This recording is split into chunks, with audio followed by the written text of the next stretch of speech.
ईद नमाज पढ़ने का मुकम्मल तरीका। अगर एक रकात निकल गई फिर इमाम के साथ शरीक हुआ तो फिर क्या करें? अगर तकबीरात निकल गई फिर इमाम के साथ पहली रकात में शरीक हुआ फिर क्या करें? अगर इमाम को रुकू की हालत में पाया इमाम को रुकू की हालत में फिर क्या करें? इन सारे मसाइल का जवाब जानिए इस वीडियो में। अगर चैनल पर नए हैं तो खिदमत में गुजारिश होगी सब्सक्राइब करें, बेल आइकन को क्लिक करें और लाइक कमेंट शेयर भी करें। फेसबुक पेज पर देख रहे हैं तो फॉलो करें और इस वीडियो को ज़्यादा से ज़्यादा शेयर करें ताकि सब तक ये बात पहुंच जाए और इन मसाइल से आगाह हो जाए। तो चलते हैं असल बात की तरफ। अगर ईद नमाज पढ़ने का तरीका सबसे जो ईद उल फितर हो चाहे ईद उल अज़हा हो, दोनों का एक ही तरीका है। जब इमाम नियत करेगा, नियत करने के बाद इमाम सना पढ़ेगा, तकबीरत तहरीमा कहकर सना पढ़ेगा। सना पढ़ने के बाद 3 जायद तकबीरें कही जाएगी और यानी फिर तिलावत शुरू होगी सूरह फातिहा से पहले।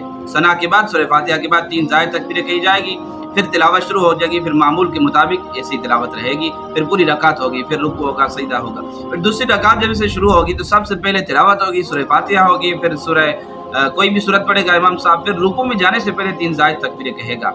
और इन 6 जायद तकबीरों में ये याद रखना, हाथ उठाकर हाथ छोड़ना है, हाथ बांधने नहीं है। फिर मामूल के मुताबिक इसी तरह पूरी नमाज पूरी हो जाएगी। अब चलते हैं मसाइल की तरफ। अगर एक रकात निकल गई और बाकी एक रकात आप किस तरह अदा करेंगे, उस तरह अदा करेंगे आप कि पहले दूसरी रकात में आप इमाम के साथ शरीक हुए, पहली रकात आपकी फौत हो गई तो लिहाजा आप पहली रकात उसको पढ़ेंगे। अगर जिसमें इख्तिलाफ पाया जाता है, लेकिन अक्सर उलमा इकराम का और जमहूर का मसलक यही है कि पहली रकात आपकी फौत हो गई है तो लिहाजा आप पहली रकात अपनी अदा करेंगे, उसमें सना पढ़कर फिर 3 जायद तकबीरें कहेंगे, फिर मामूल के मुताबिक नमाज पूरी करेंगे। अगर आप इमाम से इस हाल में मिले कि आपकी तकबीरात निकल गई हैं तो इमाम ने क़िराअत शुरू कर लिया, अगर इमाम ने क़िराअत शुरू कर लिया तो आप तकबीर तहरीमा कह के 3 जायद तकबीरें कहेंगे, फिर इमाम के साथ आप अपनी नमाज में शरीक हो जाएंगे।